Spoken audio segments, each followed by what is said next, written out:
Bismillahirrahmanirrahim. Assalamualaikum warahmatullahi wabarakatuh. Saya Kofifa Ferdiantika, NIM 186, sedikit memaparkan tentang masalah bahasa anak sekolah dasar. Bahasa anak sekolah dasar.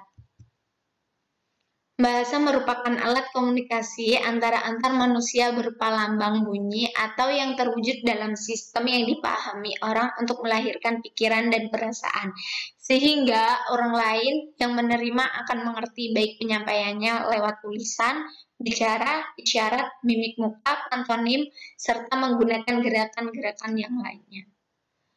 Faktor yang mempengaruhi perkembangan bahasa anak SD. Menurut Vygotsky, pertama, anak harus menggunakan bahasa untuk berkomunikasi atau bicara dengan orang lain. Nah, kemampuan ini disebut dengan kemampuan bahasa secara eksternal dan menjadi dasar bagi berkomunikasi kepada diri sendiri. Yang kedua, transisi dari kemampuan berkomunikasi secara eksternal kepada kemampuan berkomunikasi secara internal membutuhkan waktu yang cukup panjang. Yang ketiga, pada perkembangan selanjutnya, anak akan bertindak tanpa berbicara. Nah, menurut Patty dan Jason, faktor yang mempengaruhi itu ada 4, yaitu berbedanya cara bagaimana si anak mempelajari bahasa tersebut. Yang kedua, berbedanya jenis bahasa yang dipelajari si anak. Yang ketiga, berbedanya karakteristik kepribadian anak. Dan yang terakhir, berbedanya lingkungan tempat proses pembelajaran bahasa itu terjadi. Karakteristik perkembangan bahasa anak. Pada usia 6 tahun, A. Memiliki kosakata yang dapat dikomunikasikan.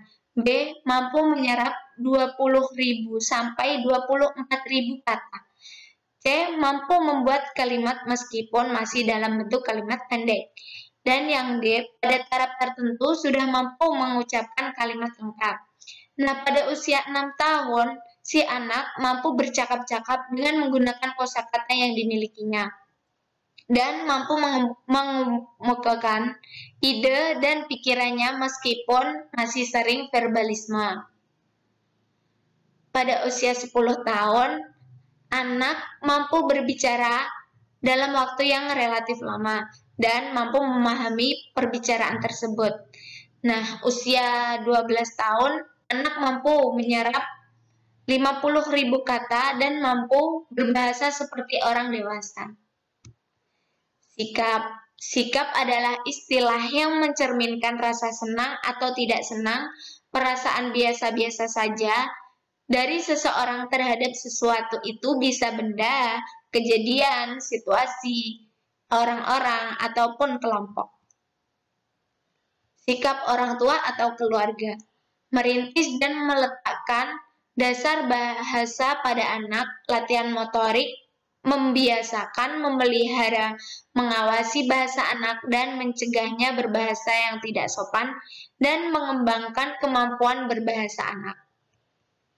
Guru harus mampu menyediakan media pembelajaran yang mampu merangsang kognitif anak, memberi daya tarik anak sehingga anak tertarik dalam mengikuti pelajaran tersebut.